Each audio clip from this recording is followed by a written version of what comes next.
अच्छा, तो उसके बाद वो कह रहे हैं कि हम डाटा माइनिंग की समझ आ गई क्या है कि किस तरह हमने इसमें से अपना नॉलेज की डाटा माइनिंग का मकसद क्या है कि हमने अपनी जो इन्फॉर्मेशन है बहुत ज़्यादा ह्यूज डाटा में से अपनी इन्फॉर्मेशन को एक्सपेक्ट करना या नॉलेज को निकालना, वो होती है हमारे पास डाटा माइनिंग। ठीक है, वाई डाटा माइनिंग की हमें जरूरत क्यों पेश आती है डाटा माइनिंग। अब हमारे पास बहुत ज्यादा वास्ट अमाउंट ऑफ डाटा है, डेटाबेस मैनेजमेंट सिस्टम है जैसे, उसमें बहुत ज्यादा वास्ट अमाउंट, जिस तरह की अब हमारी ये ग्लोबली लाइफ है, इसमें डाटा जो है बहुत ज्यादा वास्ट अमाउंट है। ठीक है, हमारे मेडिसिन में चले जाएं, साइंस में चले जाएं, हमारी दूसरी सोसाइटीज में चले जाएं, जिस तरह की मर्जी उसमें ह्यूज अमाउंट ऑफ, हॉस्पिटल में चले जाएं तो ह्यूज अमाउंट ऑफ डाटा। ठीक है, तो उस डाटा में से उस चीजों को उसके लिए हमें डाटा माइनिंग की बहुत अशद जरूरत है, क्योंकि हमें अपनी यूजफुल इंफॉर्मेशन या नॉलेज को गेट करने के लिए डाटा माइनिंग की जरूरत होती है। ठीक है, data collection and data availability.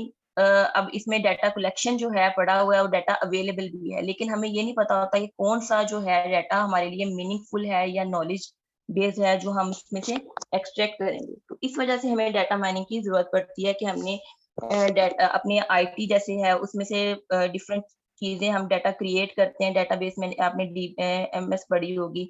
इसके अलावा एडवांस डाटा एनालिसिस करते हैं, तो हमें इस चीज बहुत ज्यादा डाटा यूज में, डाटा में से डाटा को एनालाइज करने की जरूरत होती है। इस वजह से हम डाटा माइनिंग की हमें अब जरूरत पड़ी। Major source of abundant data जैसे बिजनेस है उसमें वेब, ई कॉमर्स, ठीक है, ट्रांजेक्शन स्टॉक हो गया।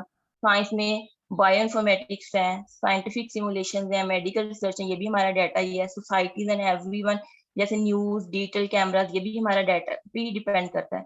तो ये वाला जो डाटा है बहुत ज्यादा, हम डाटा हमारे पास बहुत है लेकिन इंफॉर्मेशन हमारे पास कम है। तो हमें इस डाटा में से इंफॉर्मेशन निकालने के लिए इस डाटा को एनालाइज करना पड़ता है। तो उस डाटा एनालाइजेशन जब हमें करनी होती है तो डाटा माइनिंग की जरूरत पड़ती है।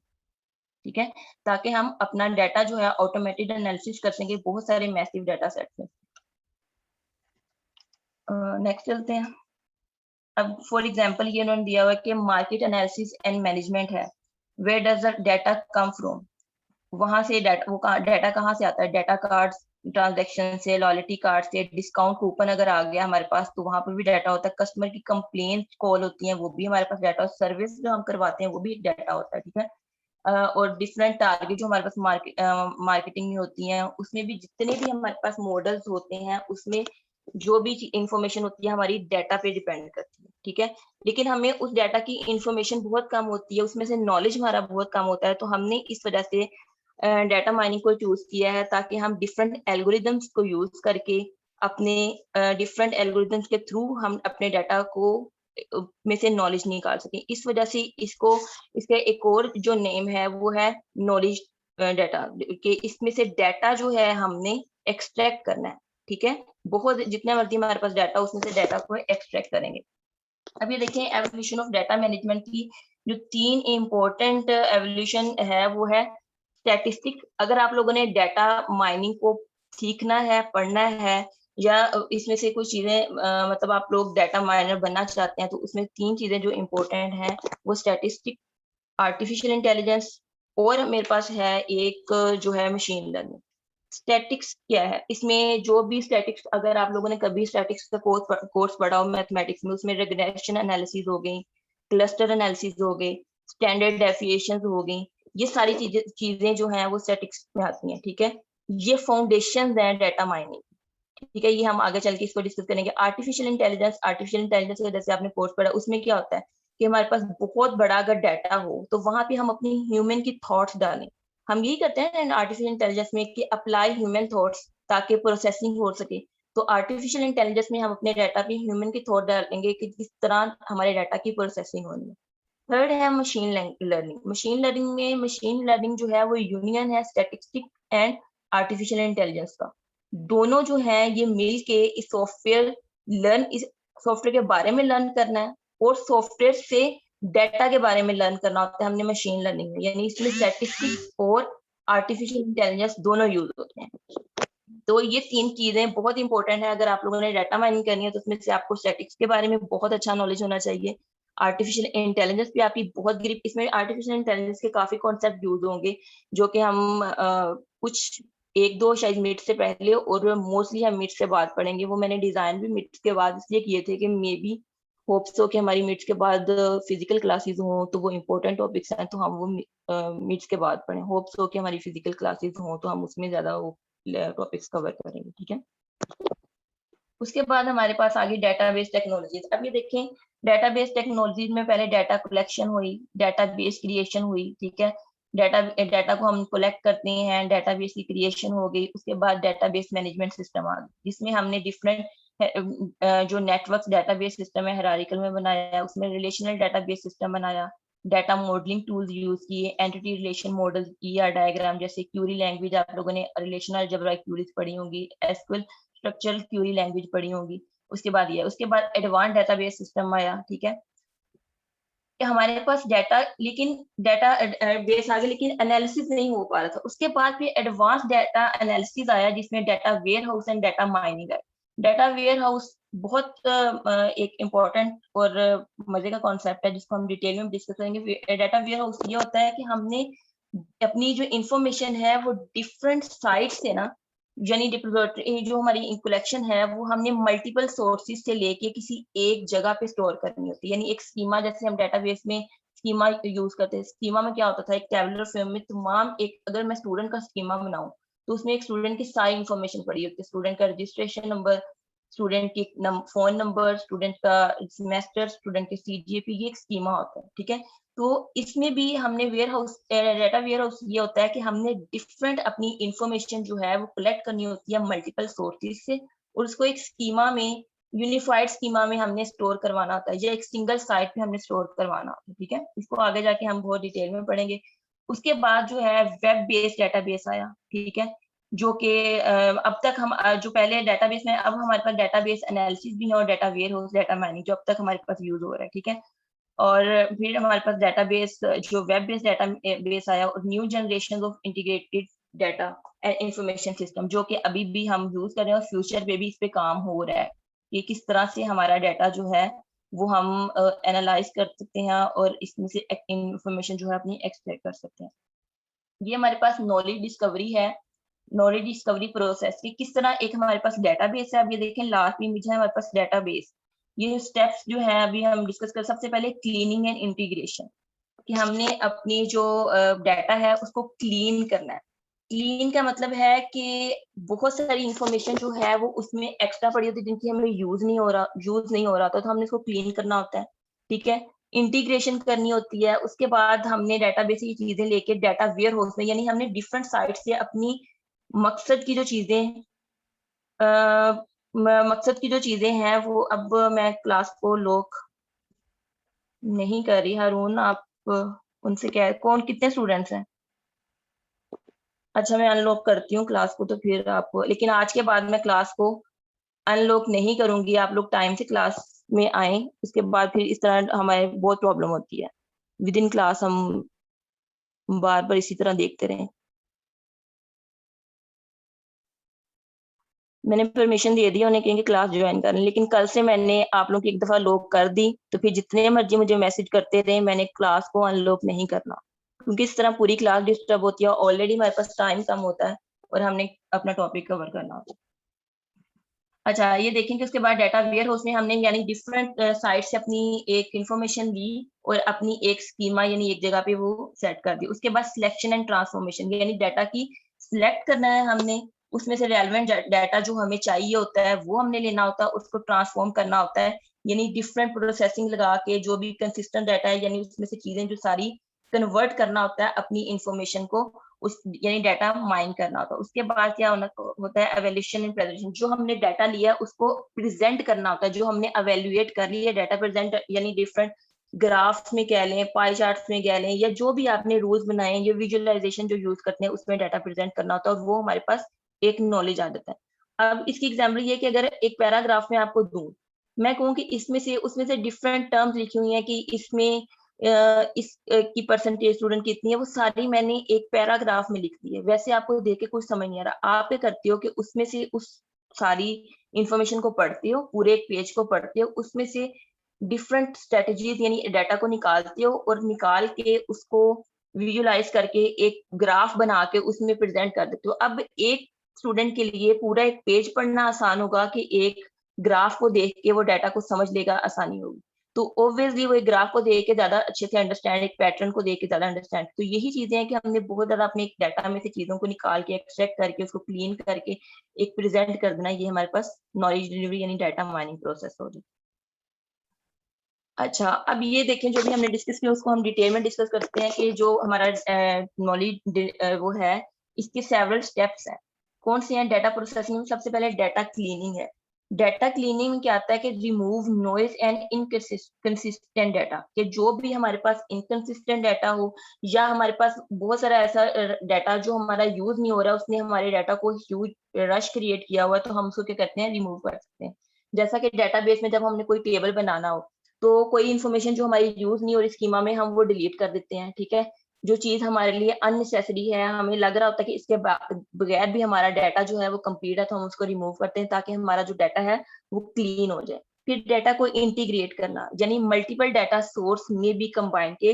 अब ये देखिए, इंटीग्रेशन में ये होता है कि लेट्स सपोज के एक इसकी एग्जांपल ले लेते हैं कि एक हमारे पास डिग्री है बीटेक की, या और एक है हमारे पास बीएस इंजीनियरिंग की।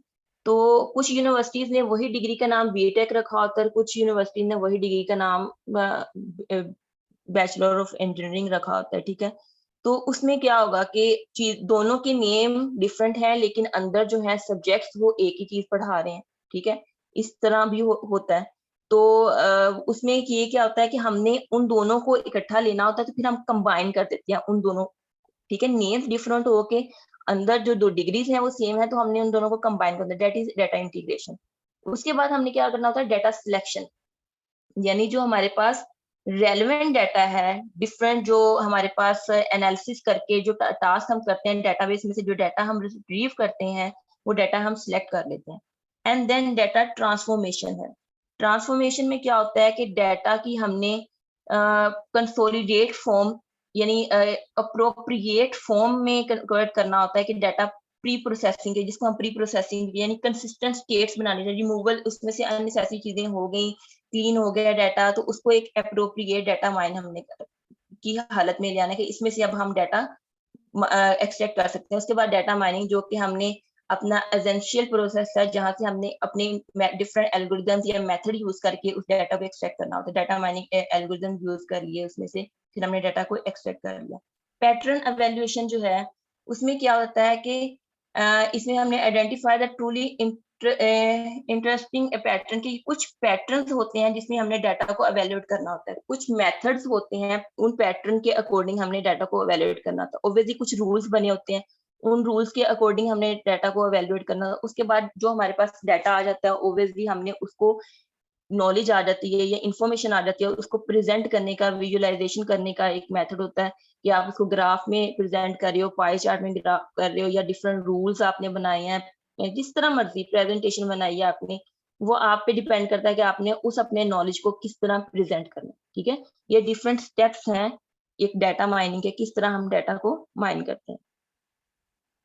अब ये देखिए, data mining and business intelligence है, उसमें सबसे पहले डाटा सोर्सेज जैसे डीबीए, उसमें डाटा आपके पेपर फाइल्स हो गई, web document, scientific experiment, database system हो गया, ठीक है। उसके बाद डाटा प्री प्रोसेसिंग होती है सेकंड पे, यानी इंटीग्रेशन और डाटा वेयरहाउस, यानी आप लोगों ने डिफरेंट चीजों से चीजें उठाई और उसको प्री प्रोसेस करके इंटीग्रेट कर लिया, कंबाइन कर लिया, और एक जगह पे डाटा यानी एक जगह पे आप लोगों ने स्कीमा टाइप बना लिया। फिर डाटा एक्सप्लोरेशन, जहाँ पे स्टैटिस्टिकल समरी या क्यूरीज एंड रिपोर्टिंग होती है। क्यूरिंग में आप लोगों ने क्या करना होता है कि कहाँ कहीं पे आप लोग क्यूरी भी लगा सकते हो, जैसे आप लोग एसक्यूएल में लगाते हो, वहां पे आप लोग क्या करते हो कि कुछ चीजें जो आप लोग वहां पे भी क्लीन अप करते हो, जिसके क्लीन अप करना होता है वहां, उसके बाद फिर डाटा को इन्फॉर्मेशन आप लोगों की डिस्कवर हो जाती है, आप लोगों के पास जो इन्फॉर्मेशन जो आपको ये चाहिए होती है वो आप लोगों को मिल जाती है। फिर आप लोगों की डाटा प्रेजेंटेशन, अब इसमें ये देखें, डाटा एनालिस्ट का काम ये होता है, उस डाटा एनालिस्ट का काम ये होता है कि डाटा माइनिंग करना। बिजनेस एनालिस्ट का काम होता है डाटा को प्रेजेंट करना। जो डिफरेंट आपकी इंडस्ट्री में जैसे जॉब्स होती हैं, डाटा एनालिस्ट की जॉब आ रही होती है और बिजनेस एनालिस्ट की जॉब आ रही होती है, तो उसका क्या काम है कि डाटा एनालिस्ट ने क्या करना होता है कि आपके डाटा को माइन करना होता है, ठीक है। लेकिन बिजनेस उसमें क्या करना होता है, बिजनेस एनालिस्ट के आपके डाटा जो आपका आ गया है उसको प्रेजेंट करना होता है इंडस्ट्री में, या आप लोग उसको चीज को बाय बेच रहे हो, उसमें उसको प्रेजेंट करना होता है कि किस तरह ये प्रेजेंटेशन हो रही है। ठीक है, उसके बाद एंड यूजर डिसीजन मेकिंग होती है, जिसमें आप लोगों की ये बिजनेस डिसीजन है कि किस तरह आप लोगों की डाटा माइनिंग में बिजनेस इंटेलिजेंस यूज होती है। अब ये है typical data mining system architecture. Architecture किस तरह होता है कि सबसे पहले आपका जो डेटाबेस है, डाटा वेयर हाउस है, कहीं से भी आप लोग जो दूसरी इंफॉर्मेशन आप डब्ल्यू से ले रहे होते हो, जो भी रिपोजिटरी आप लोगों की स्टोर, जहां पे भी डाटा आपका स्टोर पड़ा हुआ है, कहीं पे भी आपका डाटा स्टोर पड़ा हुआ है डिफरेंट, वो लेके आप लोग क्या करते हो, उसको फेच करते हो और सारी को कंबाइन कर लेते हो, यानी कोई एक डाटाबेस बना लेते हैं आप लोग, डाटाबेस मैनेजमेंट डाटाबेस बना लेते हैं, उसमें आप लोग सेव करवा लेते हैं। ठीक है, उसके बाद आपने क्या करना होता है कि उसको क्या करना, turn data into meaningful group according to domain knowledge, के जो जिस डोमेन से डोमेन का आपको नॉलेज चाहिए होता है ना, वहां से आप लोग उनके ग्रुपिंग कर लेते हो कि इस डेटाबेस में से मुझे इस डोमेन का नॉलेज चाहिए, और आप उस ऑब्वियसली एक डेटाबेस में मल्टीपल नॉलेज की भी डोमेन पड़ी होती है, तो आप उसमें से अपनी अपनी डोमेन की जो नॉलेज है वो उसकी ग्रुपिंग कर लेते हो। उसके बाद फिर आप लोग, ये आप लोगों का आर्किटेक्चर किस तरह ये बना हुआ है बता रही हूँ कि थर्ड फिर स्टेप आता है आप लोगों का डाटा माइनिंग इंजन। यहाँ पे डाटा माइनिंग परफॉर्म होता है, फिर पैटर्न एवेल्यूशन मॉड्यूल आता है, यानी फाइंड इंटरेस्टिंग पैटर्न, जो भी आप लोग पैटर्न यूज करना चाह रहे हो, रूल्स फॉलो करना चाह रहे हो, उसके बाद फिर आपका यूजर इंटरफेस आता है। ठीक है, वहां पे आप लोगों का जो भी डाटा होता है उसका प्रेजेंट करने का तरीका। डाटा वेयर हाउस क्या है, जो मैंने आगे थोड़ा सा बताया कि repository of information collection from multiple sources stored under a unified schema. कि आप लोग क्या करते हो कि बहुत सारे जगहों से डाटा उठाते हो। अब ये देखिए, पहले डायग्राम को देखें, database data sources in Chicago, ये डाटा पड़ा हुआ है, डाटा कुछ सोर्स है न्यूयॉर्क में पड़ा हुआ है, कुछ टोरंटो में पड़ा हुआ है। ठीक है, इस तरह ये हमारी डिफरेंट चीजें जो हैं वो हमारे पास डाटा पड़ा हुआ है। हमने क्या करना है, इनमें से डाटा को उठाना है, कुछ जो अपनी नॉलेज के अकॉर्डिंग चीजों को कहीं कहीं से डिफरेंट साइट से डाटा उठाना है, उसको क्लीन करना है, इंटीग्रेट करना है, ट्रांसफॉर्म करना है, लोड रिफ्रेश करके हमने डाटा वेयर हाउस में स्टोर करवाना है। यानी हमने डिफरेंट साइट से डाटा उठाया और उसको एक स्कीमा यानी एक हाउस जिसको कहते हैं, या एक डाटा वेयर हाउस में स्टोर करवाया। उसके बाद फिर हमने वहां से क्यूरी के थ्रू, एनालिसिस टूल के थ्रू हमने आगे तक पहुंचाना है क्लाइंट तक।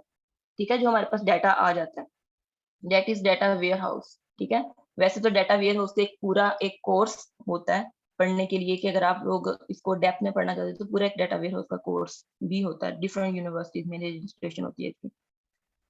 अच्छा, आगे है classification of data mining system. Data mining की क्लासिफिकेशन क्या क्या है, इसमें जो मैंने तीन आप लोगों को मेजर बताई थी, वो स्टैटिस्टिक्स, आर्टिफिशियल इंटेलिजेंस और मशीन लर्निंग थी। इसके अलावा जो स्टैटिक्स है, मशीन लर्निंग, अदर डिसिप्लिन में शामिल है, विजुअलाइजेशन भी है, इंफॉर्मेशन साइंस भी है, डेटाबेस टेक्नोलॉजी भी है। ठीक है, इसकी डिफरेंट क्लासिफिकेशन है, लेकिन जो मेजर है हमारी वो statistic, artificial intelligence and machine learning है। अब इसमें major issues of data mining के क्या क्या हैं, परफॉर्मेंस इश्यूज हैं। सबसे पहले परफॉर्मेंस इश्यूज में क्या होगा, efficiency and scalability. Huge amount of data हमारे पास रन हो रहा होता है, उसकी रनिंग टाइम भी हमने प्रिडिक्ट करनी होती है, वो हमारे लिए एक्सेप्टेबल होती है, तो हमें ये चीज थोड़ी सी इशू करती है कि उसकी एफिशिएंसी पे, एफिशिएंट कितना हम डाटा उस एफिशिएंटली इसको काम कितना करते हैं, उसकी स्केलेबिलिटी के किस स्केल के लिहाज से हम डाटा माइन कर सकते हैं, इसकी परफॉर्मेंस थोड़ा सा इशू आता है। Parallel, distributed and incremental mining algorithms, इसमें डिफरेंट जो है पैरेलल एल्गोरिथम भी चल रहे होते हैं, डिस्ट्रीब्यूटिव भी और incremental. Divide the data into partition and processing parallel, कि हम अपने बहुत, अगर हम ह्यूज अमाउंट का डाटा होता है तो हम उसको डिफरेंट पार्टीशन में डिवाइड करते हैं और वो पैरेलल प्रोसेस हो रहा होता है। ठीक है, यानी कि अगर हमारे पास 1 टेराबाइट डाटा है लेट्स सपोज, तो हम उसको डिफरेंट, बहुत ज्यादा ह्यूज अमाउंट डाटा, तो हम उसको क्या करते हैं कि डिफरेंट जीबी में डिवाइड कर दें उसमें को, तो फिर उसको पैरेलल की प्रोसेसिंग हो जाए, ताकि हमारे पास साइड बाय साइड डाटा जो है वो प्रोसेस होके एक साथ आ जाए। इस तरह अगर हम इकट्ठे को करेंगे तो उसमें क्या होगा कि हमारा जो डाटा लॉस हो सकता है, डाटा जो है इश्यूज आ सकते हैं, उसमें प्रोसेसिंग में बहुत प्रॉब्लम हो सकती है। डाइवर्सिटी ऑफ डाटाबेस टाइप्स है, अदर डाटाबेस जो है वो कॉम्प्लेक्स और डाटा ऑब्जेक्ट्स में होती हैं, मल्टीमीडिया डाटा होता है। उसके बाद जो है expect to have different data mining system for different kind of data, जो हम अब डिफरेंट डाटा माइनिंग सिस्टम पे डिफरेंट डाटा माइनिंग हो सकती है, डिफरेंट काइंड ऑफ डाटा होता है, ठीक है। तो हमें उसकी एक्सट्रैक्शन, उसकी क्लीनिंग हर लिहाज से डिफरेंट होती है, तो यहाँ पे भी हमारे पास प्रॉब्लम आती है। Heterogeneous data base and global information system है ऑब्वियसली, तो वहां पे भी हमारे पास चैलेंजिंग है, हम किस तरह फास्ट डाटा माइनिंग इस फील्ड में कर सकते हैं, ठीक है। आगे mining methodologies different user interaction के साथ भी इसके इश्यूज हैं, कि किस तरह हमारी जो मेथडोलॉजीज यूज हो रही हैं वहां पे भी हमारी प्रॉब्लम होती है। इंटरेक्टिव माइनिंग जो है हमारी मल्टीपल लेवल जो हम इंटरेक्ट करते हैं, डिफिकल्टी आती है एग्जैक्टली जो हमें डिस्कवर करना होता है, यहाँ पे भी प्रॉब्लम आ रही होती है, एग्जैक्टली जो डिस्कवर करना होता है 100%, वहां पे भी हमें ये इश्यू आ रहा होता है, ठीक है। आगे बैकग्राउंड नॉलेज जो है वो, जैसे कि डिस्कवरी प्रोसेस जब हम करते हैं, तो डिस्कवरी प्रोसेस के लिए भी हमें कंप्लीट गाइडलाइन की जरूरत होती है, ठीक है। पैटर्न कौन से यूज करने हैं, उन पैटर्न में से कंसाइज डाटा किस तरह फाइंड आउट करना है, तो यहाँ पे भी हमें इशू आता है, ठीक है। इसके अलावा क्यूरी लैंग्वेज जो हम यूज करते हैं, हाई लेवल क्यूरी लैंग्वेज, या जो हम डेटाबेस में क्यूरी लैंग्वेज यूज करते हैं, उसमें भी हमें मेजर इशूज आता है, ठीक है। अब माइक ऑन करके जिस जिसके क्वेश्चन है वो जल्दी से मुझसे पूछें।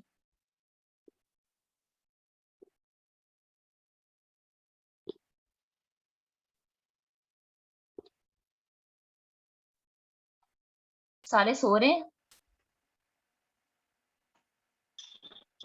No ma'am. सामा हाशिम आप हैंड रेज कर रहे थे जी, क्वेश्चन पूछे अब।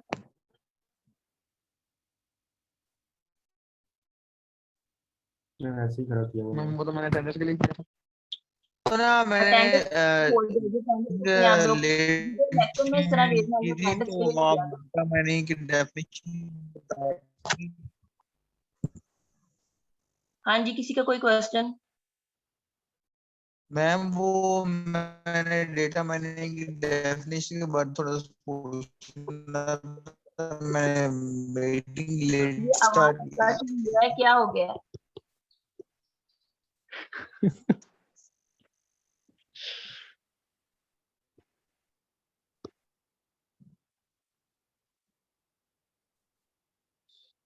हाँ जी, किसी का कोई क्वेश्चन नहीं है? अटेंडेंस ले लिया हरून आपने? जी मैम अटेंडेंस कर रही है मार्क। और किसी का ये CS 6 8 वालों का कोई क्वेश्चन? 6 वालों को तो मैम कोई क्वेश्चन नहीं होता। मैम अभी तक तो नहीं है, स्लाइड्स पढ़ेंगे तो देखेंगे इसमें कोई कंफ्यूजन होगी तो। ये उमर जलाल मैसेज कर रहा है कि हुक डाटा क्या होता है। ये बेटा होता है कि आप लोग बिजनेस जब कोई रिपोर्ट बना रहे होते हो ना, उसमें डाटा एनालाइज करती हो, ठीक है। यानी बिजनेस इंटेलिजेंस के लिहाज से जो भी आप लोग चीजें यूज करते हो, उसको जो है वो हम हुक डाटा या एडहॉक डाटा भी कहते हैं, ठीक है। कोई कोर्स, उसकी एक्सपेंसेस वगैरह देखना, उसकी सारी चीजें, उसको हम हुक डाटा कहते हैं। इसके अलावा कोई क्वेश्चन? और प्लीज विद इन क्लास कल से कोई भी हैंड रेस करके अटेंडेंस का ना करे। इस तरह कंफ्यूजन होती है कि क्या प्रॉब्लम है, क्या मतलब विद इन शायद क्वेश्चन है क्या नहीं। अटेंडेंस की आप लोग कोई भी मुझसे माइक ऑन करके या मैसेज करके विद इन क्लास ना के अटेंडेंस लगा दे। अगर किसी ने कल से ऐसा किया तो मैं सिंपली बताए बगैर उसको रिमूव कर देना। मैम डाटा इंटीग्रेशन का बता दें एक बार। डाटा इंटीग्रेशन डाटा इंटीग्रेशन का, अच्छा डाटा इंटीग्रेशन में क्या होता है कि हमने सबसे पहले डाटा को क्लीन किया, ठीक है। उसके बाद हमने डाटा को, मैंने बताई थी आपको एग्जांपल कि हमारे पास कोई एक ही डाटा डिफरेंट नेम से पड़ा हो, ठीक है।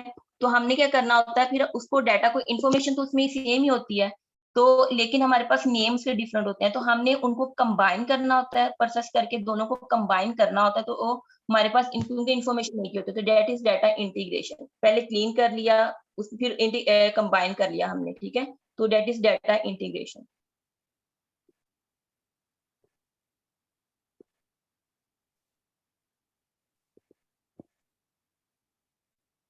मैं क्लास एंड कर दूं? किसी का कोई क्वेश्चन नहीं है तो? ओके, अल्लाह हाफिज। अल्लाह हाफिज।